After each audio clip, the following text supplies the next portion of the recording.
नमस्कार दोस्तों, स्वागत है आप सभी का आपके अपने यूट्यूब चैनल ग्लोबल पत्रिका पर। दोस्तों हिंदी टेस्ट सीरीज़ को आगे बढ़ाते हुए आज हम टेस्ट नंबर 8 देखने वाले हैं और इलाहाबाद हाई कोर्ट भर्ती के तहत देखिए हमने 2 फुल टेस्ट यानी 25 नंबर के हिंदी वाले कराए हैं और ये 8 हमारे वैसे टेस्ट हो गए यानी कुल मिलाकर 10 टेस्ट हम करा चुके हैं। तो इसका क्या रिव्यू है ये आप कमेंट बॉक्स में ज़रूर बताएँ और वीडियो को दोस्तों अपने दोस्तों के साथ ज़रूर शेयर किया करें। पहला प्रश्न है आज के टेस्ट का हमारा, वही मनुष्य है जो मनुष्य के लिए मरे के रचयिता कौन है? ऑप्शन ए है बाल मुकुंद गुप्त, ऑप्शन बी जगदीश गुप्त, ऑप्शन सी है सियाराम गुप्त, ऑप्शन डी है मैथिली शरण गुप्त।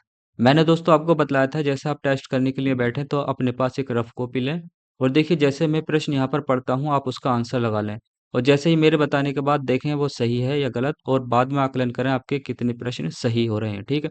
और आप ये भी आकलन करें कि यहाँ से प्रश्न करने के बाद आप दूसरी पुस्तक से यानी दूसरे अभ्यास प्रश्न से कितने प्रश्न कर रहे हैं। वही मनुष्य है जो मनुष्य के लिए मरे के जो रचयिता है वो है मैथिली शरण गुप्त। हम एक-एक राइटर की पुस्तकें पढ़ रहे हैं। जैसे हमने तुलसीदास की पहले टेस्ट में हमने तुलसीदास जी की रचनाएँ देखी, सूरदास जी की रचनाएँ देखी, जयशंकर प्रसाद जी की रचनाएँ देखी, अन्य लेखकों की रचनाएँ देखी एक-एक करके। तो यहाँ पर देखिए मैथिली शरण गुप्त की देखें तो एक तो यही हो गई वही मनुष्य है जो मनुष्य के लिए मरे। इसके बाद देखिए मैथिली शरण गुप्त की वह रचनाएँ जो पेपर में पूछी जाती हैं। इम्पोर्टेंट है दोस्तों। एक तो देखिए भारत भारती पूछी जाती है इनकी, भारत भारती। इसके बाद भारत भारती हो गई। देखिए साकेत पूछी जाती है इनकी, साकेत। यशोधरा पूछी जाती है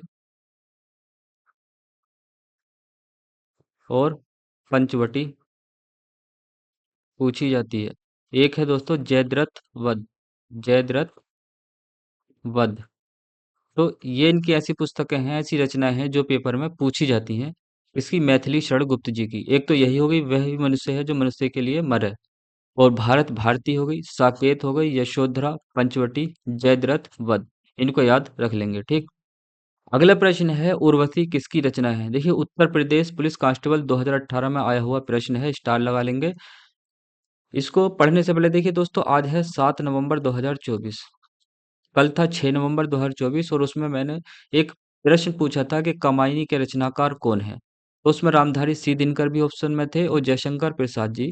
तो उसका सही आंसर जयशंकर प्रसाद जी था और जयशंकर प्रसाद जी की मैंने कुछ रचनाएं बताई थी और उसमें उर्वशी भी थी। तो देखिए आज पूछा उर्वशी किसकी रचना है और यहाँ पर जयशंकर प्रसाद जी नहीं है। तो इसलिए ही ये मैंने आज क्वेश्चन रखा है कि आपको कन्फ्यूजन ना हो। एक बार जयशंकर प्रसाद जी की रचनाएं दोबारा देख लेंगे। जिन्होंने पहली वीडियो देख रखी है उनका रिवीजन हो जाएगा और जो नए हैं उनके लिए भी देखिए इंपॉर्टेंट है जयशंकर प्रसाद जी। जयशंकर प्रसाद इनकी रचनाएं कौन कौन सी बताई थी? एक तो मैंने आपको कामायनी बताई जो प्रश्न में ही थी, कामायनी। दूसरी देखिए लहर। ये सारी इंपॉर्टेंट है दोस्तों। लहर के बाद उर्वशी देखिए, उर्वशी पूछी थी और आंसू, झरना और कानन कुसुम, कानन कुसुम किसकी रचना है? तो दोस्तों ये है जयशंकर प्रसाद जी की। तो देखिए उर्वशी यहाँ पर भी है और उर्वशी यहाँ पर भी है लेकिन जयशंकर प्रसाद ऑप्शन में नहीं है। तो इसका सही आंसर है ऑप्शन बी रामधारी सी दिनकर। जब ऐसी पुस्तक पूछे उसके 2 राइटर हों तो देखिए वही इस इनकी अलग है उर्वशी और इनकी अलग है। जब प्रश्न ऐसा आएगा तो ऑप्शन में एक ही आएगा। अगर जयशंकर प्रसाद जी के परिप्रेक्ष्य में ये प्रश्न बनता तो इसमें जयशंकर प्रसाद जी ऑप्शन में होते, रामधारी सी दिनकर जी नहीं होते। अब यहाँ पर रामधारी सी दिनकर जी हैं तो देखिए जयशंकर प्रसाद और उसमें ऑप्शन में नहीं है, ठीक है। तो आपको इसमें बिल्कुल भी कंफ्यूजन नहीं होनी चाहिए।